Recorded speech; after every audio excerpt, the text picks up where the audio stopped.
दोस्तों जय श्री कृष्णा, राधे राधे। मैं हूं आपकी सरिता देवी। स्वागत करती हूं आप सभी का अपने यूट्यूब चैनल पर। तो दोस्तों आज मैं लेकर आई हूं आप सबके लिए धान लगवाही गीत। आइए सुनिए, कैसा लगा कमेंट में जरूर बताइएगा। सब की तदाइया निमिया फारलिउ फुलाइलिउ हो हमारी दाइया ना, निमिया भैलिउ पति झारव हमारी दाइया ना। सबकी तदाइया निमिया फारलिउ फुलैलिउ हो हमारी दाइया ना, निमिया भैलिउ पति झारव हमारी दाइया ना, निमिया भैलु पति झारव हमारी दाइया ना।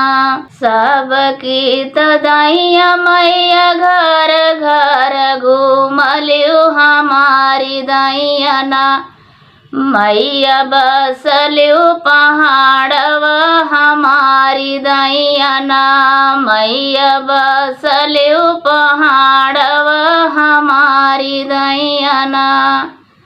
सबकी तदाइया निमिया फारलिउ फुलैलिउ हो हमारी दाइया ना, निमिया भैलिउ पति झारव हमारी दाइया ना, निमिया भैलिउ पति झारव हमारी दाइया ना।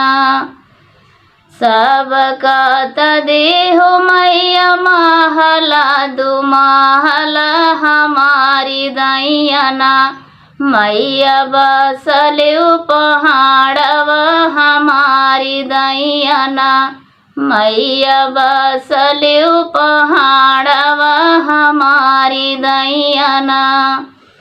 सबकी तदाइया निमिया फारलिउ फुलैलिउ हो हमारी दाइया ना, निमिया भैलिउ पति झारव हमारी दाइया ना, निमिया भैलिउ पति झारव हमारी दाइया ना।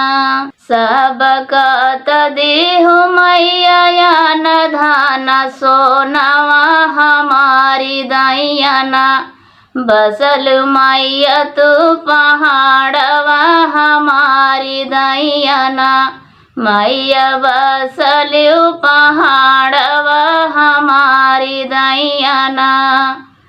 सबकी तदाइया निमिया फारलिउ फुलैलिउ हो हमारी दाइया ना, निमिया भैलिउ पति झारव हमारी दाइया ना, निमिया भैलिउ पति झारव हमारी दाइया ना।